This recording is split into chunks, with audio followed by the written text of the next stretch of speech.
Good day sa inyo mga kaibigan.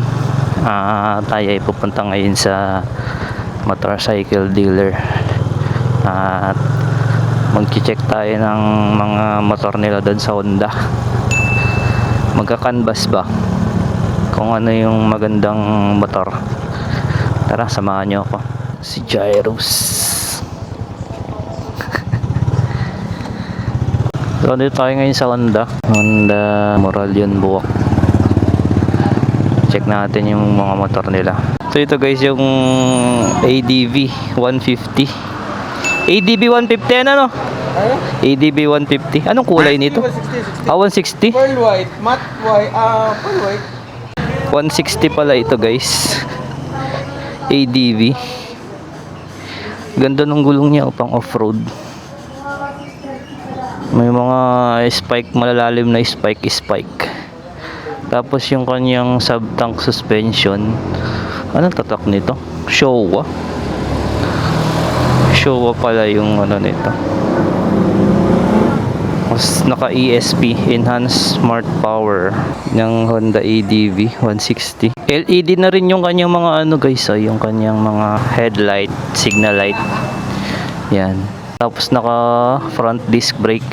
Di ko sure kung ABS. Naka ABS. ABS na rin yung kanyang disc brake sa unahan. Ba ano yun? Disc brake yung ano ay?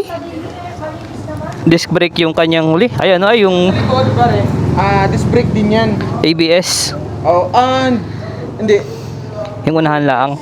Oo. Dual, hindi naka single channel lang siya. Kasi sa NMAX dual channel Dual channel. Pero, na ABS. Tapos ilan lang ano nito? Fuel capacity. Fuel capacity 8.1 liters. Okay. Laki yun, no? Ay ka muna. So guys, ang fuel capacity pala nito 8.1 liters. Diesel ano? Diesel. Gasoline.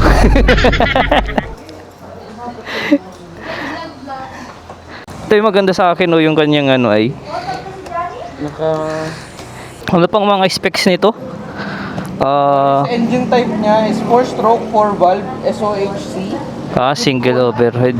Na sa displacement niya is 157cc pero ang nasa ano niya is 160cc. Tapos Okay. So ito guys yung kanyang features. Specification itong ADV 160 ano. So yung displacement niya 150cc, 157cc. Tapos with a maximum power of 8,500 RPM. Tapos starting system ACG.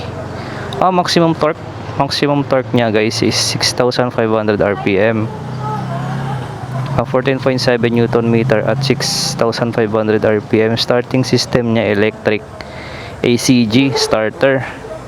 Tapos yung ignition type niya ay full transistorize. Tapos transmission type automatic V-matic. Front tire niya ay tubeless with 110 by 80 by 14. So 14 yung kanyang sukat. Hello. 14 yung kanyang sukat ng gulong. Mas maliit pala yung sa hulihan ano? 13. oh, maliit yun. 13. So 13 pala yung kanyang rear na gulong. Itong pang unahan 14. Ito yung 13. Ang ganda ng gulong nito. Tapos yung kanyang sub-tank suspension Showa. So fuel system PGM tapos FI. So FI naman talaga to. So fuel consumption 45 km per liter pala yan ano. Sobrang tipid. Pwedeng isang case ng Red Horse dito ano. Tapos dito guys yung kanyang mga ADV na logo. Ayan. Nakaano siya ano. Ang tawag dito? Emblem type. Ayan, emblem siya. Hindi siya sticker na nakadikit. Emblem siya guys. Tapos yan dito Honda, naka-emblem din. Ito ang sticker. HSTC. Yan, Honda. Ang ganda. ADV 160. 160cc. Kasama na yung red doors dyan pag bumili ako. Aba naman. Isang case dito. So guys, ito yung kanyang compartment, ano. Ilang liter kaya ito, boy? Dito yung kanyang battery, sa owner's manual, tapos yung mga tools. Ang laki ng kanyang compartment, guys, oh. Tapos 8 liters. So guys, yung kanyang tawag dito, compartment, seat under seat compartment, 8 liters yung capacity. So yan. Tapos meron tayo ditong glove box. Glove box ba tawag dito? Ang tawag din ni boy? Glove box ang tawag sa kotse nito eh. Tapos ito yung kanyang meter panel. Tapos andito yung kanyang controller. Ayan. Up, down, left, and right. Ayan. Tapos sa mga switch, so dito. Sa mga Honda talaga, dito yung kanyang busina eh. Kinakakalito pag ang gamit mo eh yung Yamaha, tapos nalipat ka ng Honda. Dito kasi yung kanyang busina sa Honda eh, sa Yamaha. Ayan, tapos high and low, yung turning signal light. Tapos meron din pala tong stop and start assist system, ignition switch. Hazard pala ito. Hazard, tapos ignition switch. So yung sa kabila naman, keyless na din ito guys, no? Yan, keyless. Tapos pagbubuksan yung seat tsaka yung fuel, dito lang pindutan. Keyless siya. Yan. Tapos na-adjust ito pre, ano? Na-adjust. Anong tawag doon sa ganun? Adjustable windshield. Yan. So guys, adjustable windshield yung at yun. Yan. Pagka medyo windy yung rides niya, pwede nyong i-adjust. Saka yung mga gamo-gamo pwede para makover.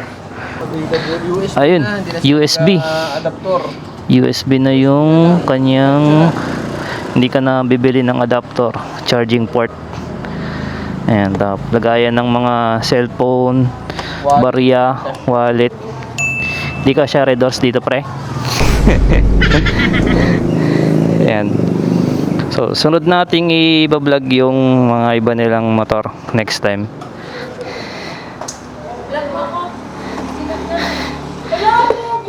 Itong PCX. Yan, PCX. Ang ganda nung black, oh. Ito yung black, ano? Black. Ito yung black na ADV, guys, oh. Ayan, oh. Matte black. Yan. Ang ganda nitong black. Parang forma. Lager yarn. Yan guys, yung ating ADV 160 na matte black edition. Dito yung kanyang ano, na adjust. Shoutout ka muna. Shoutout ka muna. Hello po, shoutout po sa mga viewers ni Motis Sumoto. Hello po. Sama mo yun, ha? So sa previous guys, ayan guys, sa mga previous nila, free 3 years LTO registration, meron tong customized helmet kapag installment yung kinuha ninyo. Ano pala, cash and installment available yung helmet, previous sa jacket. Yan, tapos may monthly rebate na 200 pesos. Tapos meron silang well-trained mechanic. Ayan, kapag magpapa-service kayo dito sa Honda Buwak, Honda Moralion Buwak, Star Honda pala. Star Honda, no? Star Honda Buwak. Tapos guys, meron ito yung pinaka-importante, Service Plus, worth of 40,000 road assistance for 1 year. So halimbawa, pagka yung motor ninyo na aksidente, hindi naman tawag dalangin, nagasgasan, na sira mga fairings, worth 40,000, covered nila yung pagpapalit ng mga nasira na damage na part. Available only sa mga lahat ng ating mga single unit yung mga ano, yung mga scooter maliban lang sa mga pampasada. Ayan yung kanilang service plus na ino-offer. So ito libre to pagka kumuha kayo ng installment. Pero kapag cash optional bibili, pwede kayo magawi 2,000 pesos lang yan. Available. Sa atin lang available yun. Yan, dito lang yan sa Star Honda. Yan, tapos meron din siya guys na kaibigan discount card. Ayan, yung kanyang perks, benefits, 5% discount sa oil and spare parts, 10% sa accessories, 10% sa labor, and 1% kapag bibili ka ng bagong motor. Yan yung purpose ng kaibigan discount card. Ayun, kapag bumili ka pala ng motor dito guys, meron tong referral. Kunwari, meron 1,000 kapag installment, then 500 kapag cash. Then yung mabibigyan, i-refer mo, mabibigyan siya ng free na lang is yan, pang change oil. So, dito guys, yung kanyang location sa may Moralion, Buwak, ano? Malapit siya sa may STI. Katabi siya ng Yamaha. So, yan guys, yung Star Honda Buwak.